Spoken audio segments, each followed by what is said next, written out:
Op de ochtend van 17 februari 2012 hing boven de bergellingen Beach in Oostenrijk een duidelijke waarschuwing. Het lawinengevaar was vastgesteld op niveau 4 van de Wieg. Voor skiers betekende dat geen theoretisch risico, maar een concreet dreiging. De sneeuwlaag was instabiel en een verkeerde beweging kon voldoende zijn om een groot deel van de helling los te trekken. Toch bevond Prins Friso zich die ochtend buiten de bewilligde piste.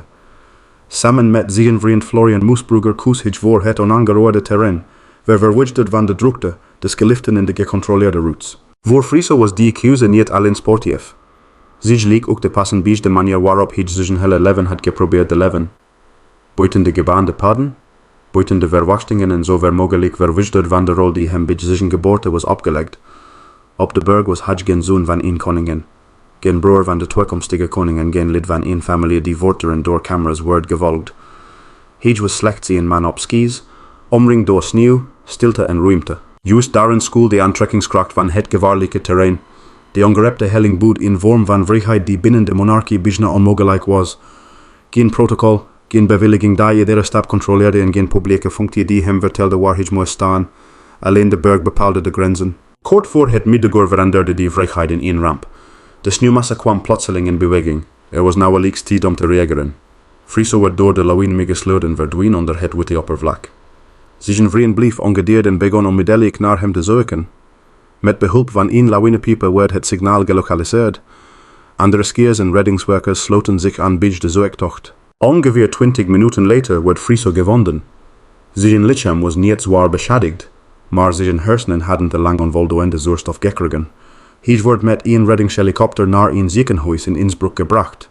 Vanaf dat moment ging het niet langer om een ski-ongeval, maar om een medische strijd waarvan niemand de afloop kon voorspellen. Voor koningin Beatrix stortte die dag de zorgvuldig geordende wereld van het koningschap in. De staatsagenda, officiële bezoeken en diplomatieke verplichtingen verloren onmiddellijk hun betekenis. In het ziekenhuis stond zich niet als vorstin, maar als moeder naast haar zoon. De vrouw die Nederland kende als beheerst, plichtsgetrouw en vrijwel onverstoorbaar, wordt geconfronteerd met een situatie die door geen protocol beheerst kon worden. Het ongeluk wordt later vaak samengevat als het gevolg van één roekeloze beslissing. Die conclusie is begrijpelijk, maar doet geen recht aan de complexiteit van Friso's leven. Zijn keuze voor de onbeveiligde helling past bij een patroon dat al veel eerder zichtbaar was. Hij zocht vrijheid op plaatsen waar anderen vogelgrenzen zagen. Hij stelde vragen waarbinnen het hofgehoorzaamheid wordt verwacht en koos voor persoonlijke autonomie in een wereld die hem voortdurend aan zijn afkomst herinnerde. Als kind zou hij tegen zijn oudere broer Willem-Alexander hebben gezegd dat deze wel geslagen, maar niet gedood mocht worden, omdat Friso anders koning zou moeten worden. Het was een grap tussen broers, maar de uitspraak onthulde ook iets wezenlijks. Friso begreep al jong dat hij geen volledig vrijkind was. Hij stond in de lijn van troonopvolging en moest voorbereid worden op een toekomst die hij zelf niet had gekozen. Daarom kreeg hij lessen in parlementair geschiedenis en staatsrecht. Niet omdat hij daarvan droomde, maar voor het geval zijn oudere broer zou wegvallen. Achter de muren van het paleis wordt zelfs een tweede zoon opgeleid als mogelijke reservekoning. Voor een jongen die vooral geïnteresseerd was in gietsvers, werktuigen en techniek moet dat vooruit zich zwaar hebben gewogen. Friso blank weet op school. Hij behaalde hoge cijfers voor exacte vakken en studeerde lucht- en ruimtevaarttechniek aan de Technische Universiteit Delft. Daarnaast verdiepte hij zich in economie en volgde hij een technische opleiding in de Verenigde Staten. De pers noemde hem al snel Prins Bolleboos. De bijnaam klonk vriendelijk, maar maakte duidelijk dat hij zich onderscheidde van het traditionele beeld van een prins die vooral representatief taken vervulde. Hij wilde beoordeeld worden op zijn kennis, zijn werk en zijn beslissingen, niet alleen op zijn naam, waar Willem-Alexander werd voorbereid op toespreken, staatsbezoeken en publieke ceremonies, koos Friso voor universiteiten, ondernemingen en internationale carrière-mogelijkheden. Hij woonde in het buitenland en bouwde een professioneel bestaan op waarin zijn prestaties belangrijker konden zijn dan zijn afkomst. Toch bleef het koningshuis hem volgen. Een prins kan een paleis verlaten, maar niet eenvoudig of voeden prins te zijn in de ogen van de buitenwereld. Zijn relaties, woorden en keuzes bleven onderwerp van publieke belangstelling. Dat wordt bijzonder duidelijk toen zijn relatie met Mabel Wisse Smit bekend werd. Rond haar verleden ontstond een politieke crisis. De regering besloot geen toestemmingswet voor het huwelijk in te dienen, omdat volgens toenmalig premier Jan-Peter Balkenende onvolledige en onjuiste informatie was verstrekt over haar vroegere contacten met Claus Bruinsma. Zonder parlementair toestemming kon Friso troven, maar verloor hij zijn plaats in de lijn van troonopvolging en zijn lidmaatschap van het Koninklijk Huis. De media maakten er een romantisch verhaal van. Een prins die voor de liefde koos en daarvoor zijn kroon opofferde. Maar die voorstelling was waarschijnlijk slechts gedeeltelijk juist. Friso had al veel langer afstand gezocht van de monarchale verplichtingen. Het verlies van zijn positie was voor hem misschien minder een offer dan een definitieve bevrijding. Hij liet zelf weten dat hij niet langer om toestemming voor het huwelijk wilde vragen. Daarmee wachtte hij niet passief tot de regering hem uit de troonopvolging verwijderde. Hij trok zelf de deur dicht. Voor het publiek was hij de verliefde prins die alles opgaf. Voor Friso kon het juist het moment zijn waarop hij eindelijk officieel mocht worden wie hij altijd al wilde zijn. Op 24 April 2004 trouwden Friso en Mabel in Delft. Vanaf die dag was hij geen lid meer van het Koninklijk Huis, maar bleef hij wel deel uitmaken van de Koninklijke Familie. Zijn directe rol binnen de monarchie was verdwenen. Wat overbleef was een persoonlijke naam, een eigen loopbaan en de mogelijkheid om met zijn vrouw een leven buiten het hof op te bouwen. Het paar kreeg twee dochters, Luana en Zaria, en vestigde zich in Londen. Daar ontstond een bestaan dat in veel opzichten gewoon leek. Friso werkte in het bedrijfsleven, bracht zijn kinderen naar school en bewoog zich in een stad waar hij niet voortdurend werd herkend. Waarin men die was opgegroeid onder permanente publieke aandacht moet die anonimiteit bijna als luxe hebben gewild. Maar volledig gewoon werd zijn leven nooit. Hij bleef betrokken bij maatschappelijke en wetenschappelijke organisaties, zijn familie nam op in de deuren en riep verwachtingen op. Bij officiële gelegenheden verscheen hij nog steeds naast zijn moeder en broers. De titel was grotendeels verdwenen, maar de symbolische betekenis ervan bleef bestaan. Zo leefde Friso tussen twee werelden. In Londen was hij de ingenieur, echtgenoot en vader die een zelfstandig leven leidde. In Nederland bleef hij de tweede zoon van Beatrix en de broer van de toekomstige koning. Hij hoorde niet meer volledig bij het hof, maar kon er ook nooit helemaal los van komen. Juist die spanning maakt zijn levensverhaal zo aangrijpend. Friso slagde erin de kroon achter zich te laten, maar niet de geschiedenis waarin hij was geboren.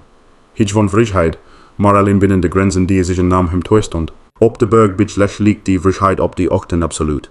De sneeuw was onaangeroerd, de helling liegen de wereld verweg. Daar bestonden geen troonopvolging, geen parlementaire toestemming en geen koninklijke verplichtingen.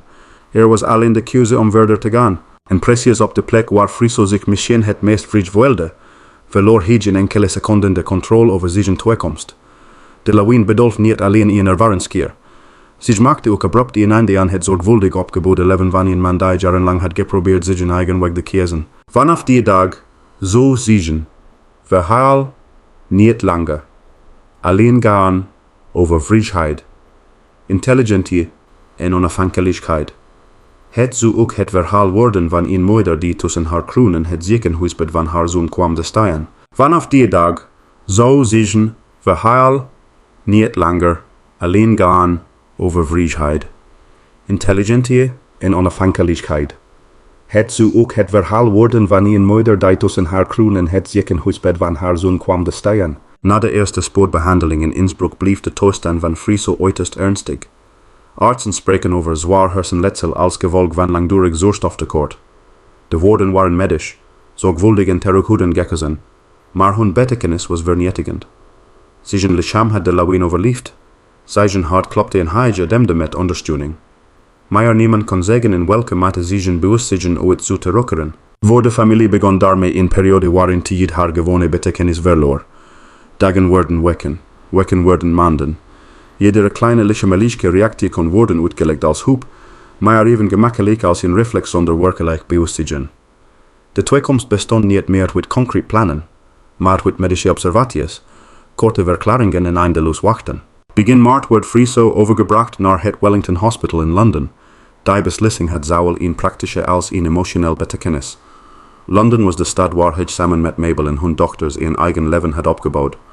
Daar had hij geprobeerd niet voortdurend als prins te worden gezien, maar als echtgenoot, vader en professional.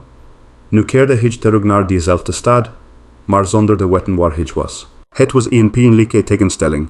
De man die Londen had gekozen als symbool van zijn zelfstandigheid, werd teruggebracht in een ziekenhuisbed. de stad die hem anonimiteit en vrijheid had gegeven, wordt nu het decor van zich lang doorgekomen. Koningin Beatrix bezocht hem zo vaak als haar positie toeliet. Officiële verplichtingen werden geschrapt of verplaatst. Fotografen zagen haar bij het ziekenhuis zonder de gebruikelijke afstand van het hof. Geen ceremonieel, geen stadsbanket en geen ridge van functionarissen. Slechts een vrouw die haar zoon kwam bezoeken en daarna weer vertrok zonder antwoorden. Voor het Nederlandse publiek was Beatrix jarenlang het beeld geweest van beheersing. Zij gold als plichtsgetrouw, precies en vrijwel onverstoorbaar. Haar agenda was strak georganiseerd en haar publieke optreden zorgvuldig voorbereid. Zij straalde de continuïteit met die van een monarch werd verwacht. Maar de situatie rond Friso maakte zichtbaar hoe beperkt die koninklijke controle werkelijk was. Een staatshoofd kan wetten ondertekenen, ministers ontvangen en een land toespreken, maar zich kan een beschadigd brein niet herstellen. In het ziekenhuis bestonden geen hofregels die haar konden beschermen tegen onzekerheid. Toch bleef de monarchie functioneren. Beatrix verscheen opnieuw bij officiële gelegenheden. Zij ontving gasten, vervulde staatsrechtelijke taken en las tijdens Prinsjesdag de troonrede voor. Voor de camera's bleef haar stem beheerst. Haar zoon lag op datzelfde moment in Londen, afgesneden van de wereld waarin zich haar plicht bleef uitvoeren. Dit contrast wordt het centrale drama van die periode. Aan de buitenkant moest alles doorgaan. De monarchie kan zich immers geen zichtbare stilstand veroorloven. Het instituut is gebouwd op continuïteit, ook wanneer de familie achter dat instituut persoonlijk wordt getroffen. Achter de schermen beven Beatrix zich echter in een toestand die geen duidelijk begin of einde kende. Friso was niet overleden, maar hij liefde ook niet meer op de manier waarop zijn familie hem kende. Hij was lichamelijk aanwezig, maar zijn persoonlijkheid, stem en reacties waren grotendeels verdwenen. Dit wordt vaak omschreven als een vorm van levenverlies. De familie kon hem aanraken en naast hem zitten, maar wist niet of hij hun woorden begreep. Zij konden hopen op herstel, maar moesten tegelijkertijd rekening houden met de mogelijkheid dat dit herstel nooit zou komen. In november 2012 maakte de Rijksvoorlichtingsdienst bekend dat Friso af en toe tekenen van zeergering boostigen vertoonde.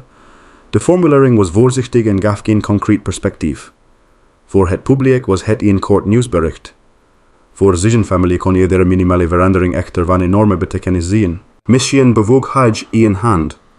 Misschien reageerde zijn lichaam op een stem. Misschien leek gedurende enkele seconden contact te bestaan.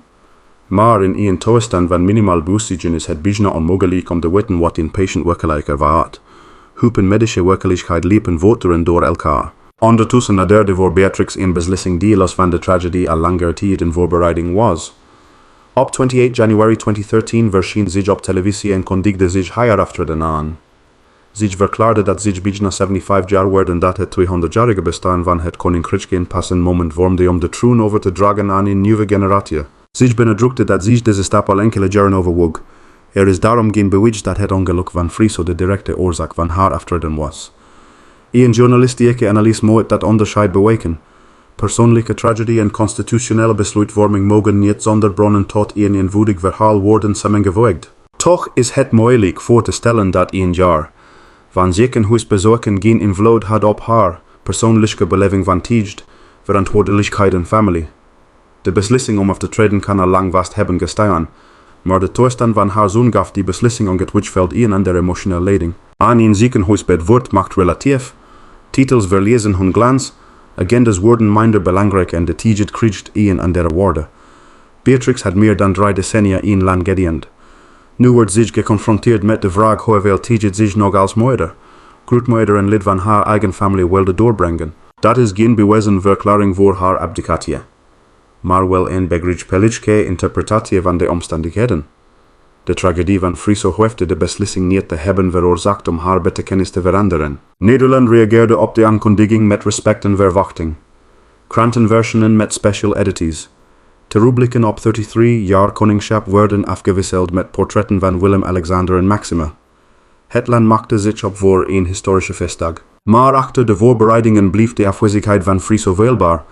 Terwijl Nederland vooruitkeek naar een nieuwe koning, lag de tweede zoon van Beatrix in een ziekenhuis zonder te kunnen begrijpen wat er binnen zijn familie en zijn land gebeurde. Op 30 April 2013 tekende Beatrix in het Koninklijk Paleis op de Dam de akte van abdicatie. Met een handtekening kwam een koningschap van 33 jaar ten einde. Willem-Alexander wordt koning en Maxima koningin. Buiten kleurde Amsterdam oranje. 10.000 mensen vierden de overgang. Er wordt gezongen, gejuicht en gehuild van vreugde. Op het balkon presenteerde Beatrix haar zoon als de nieuwe koning van Nederland. Daarna versionen ook Maxima en hun 3 dochters. Het was een beeld van continuïteit in familie, maar niet van volledigheid. Friso ontbrak. Zijn afwezigheid was niet zichtbaar in enige stoel, maar zich hing over de ceremonie heen. Iedereen die zijn toestand kende, wist waarom hij er niet was. Hij wist vermoedelijk niet dat zijn moeder geen koningin meer was. Hij wist niet dat zijn broer de troon had bestigen. Hij wist niet dat de familie waarin hij ooit een mogelijke toekomstige koning was geweest, zonder hem een nieuw hoofdstuk was begonnen. Tijdens de officiële plechtigheden werd zijn naam niet nadrukkelijk centraal gesteld. Dat kon worden gezien als terughoudendheid, maar waarschijnlijk was het vooral bescherming.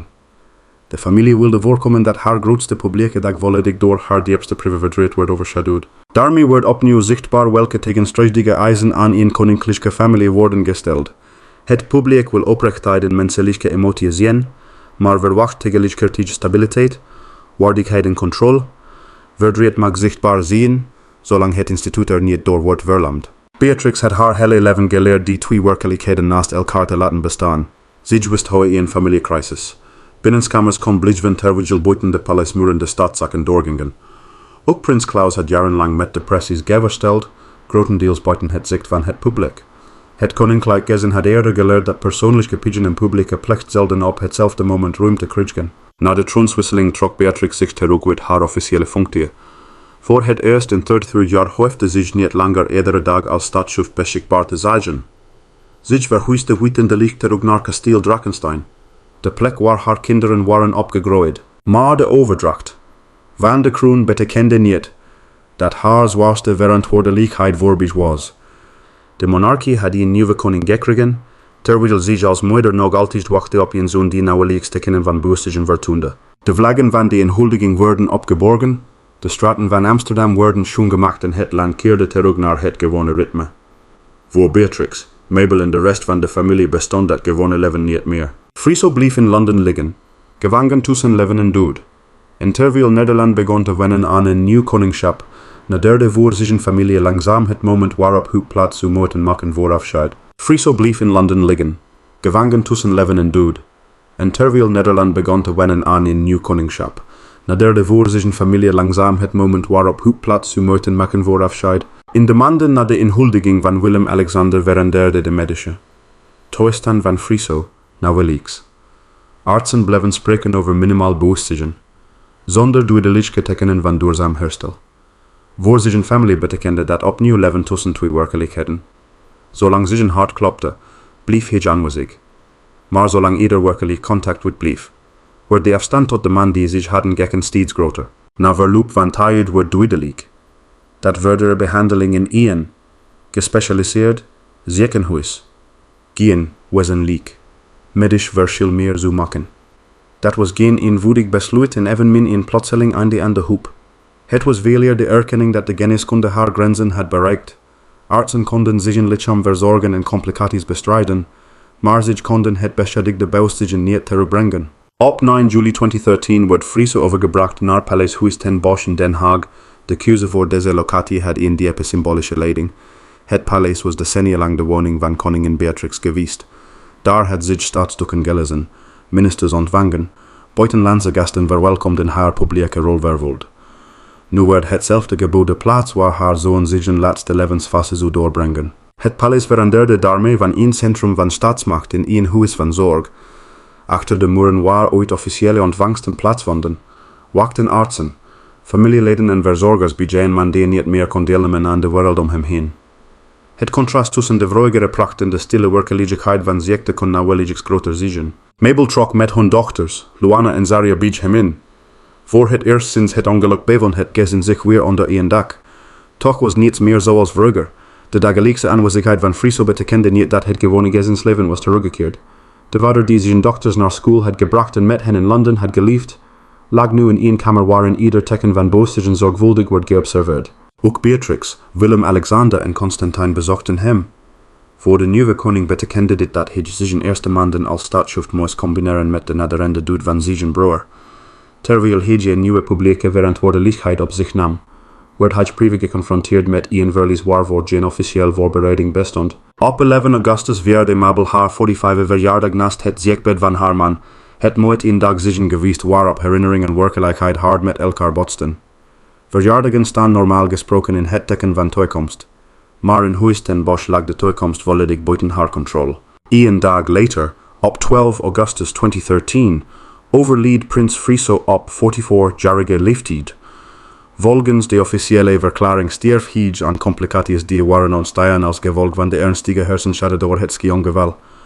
Daarmee kwam hij een einde aan een periode van bijna 1,5 jaar waarin zijn familie voortdurend tussen hoop, onzekerheid en verdriet had geleefd. Het nieuws veroorzaakte grote verslagenheid in Nederland. Koning Willem-Alexander en koningin Maxima onderbraken hun vakantie en keerden terug.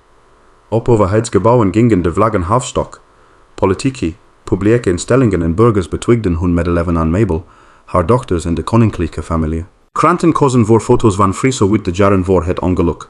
Daarop stond niet de patiënt uit het ziekenhuis, maar de intelligente, soms eigenzinnige en avontuurlijke man die Nederland kende. Hij werd herinnerd als kritisch, vrijgevochten en onafhankelijk. Dezelfde eigenschappen die tijdens zijn leven soms als afstandelijk of koppig waren beschreven, werden na zijn dood de kern van zijn publieke nalatenschap. Dat is een bekend mechanisme in de journalistiek rond bekende personen. Na een overlijden worden complexe levens vaak teruggebracht tot enkele krachtige eigenschappen. In het geval van Friso was vrijheid het centrale begrip. Hij was de prins die geen koning wilde worden, de man die een eigen loopbaan opbouwde en de zoon die afstand hield van het hof zonder zijn familie de rug toe de keren. Toch schuld hierin ook een gevaar. Wanneer zijn leven alleen wordt beschreven als een succesvol ontsnappingsverhaal, verdwijnt de voortdurende spanning die daarachter lag. Friso was vrijer dan veel andere leden van de Koninklijke Familie, maar nooit volledig vrij. Zijn naam, afkomst en familiebanden bleven zijn leven bepalen, zelfs toen hij geen lid meer was van het Koninklijk Huis. Op 16 augustus vond de begrafenis plaats bij de Stulpkerk in Lagevorsche. Het was een kleine, besloten plechtigheid met familieleden en naaste vrienden.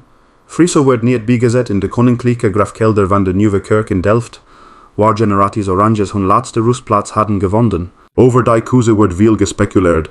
Sommigen verbonden haar aan zijn huwelijk en het verlies van zijn positie binnen het Koninklijk Huis. Anderen zagen vooral een persoonlijke beslissing van de familie.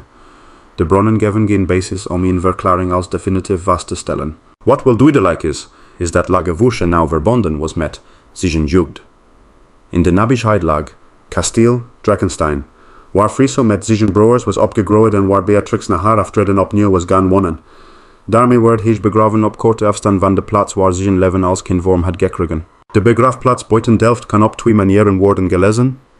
Zij kan worden gezien als het laatste teken dat Friso buiten de directe dynastieke structuur was komen te staan. Maar zij kan ook worden beschouwd als een rustplaats die beter paste bij de man die hij zelf wilde zien. Persoonlijke, kleinschalige en verwijderd van de monumentale symboliek van de monarchie. Dat tweede beeld lijkt sterker aan de sluiten bij zijn levensloop. Friso had nooit verlangd naar een centrale plaats binnen het koninklijk ritueel. Hij had zich juist verzet tegen het idee dat zijn hele bestaan door afkomst en traditie moest worden bepaald.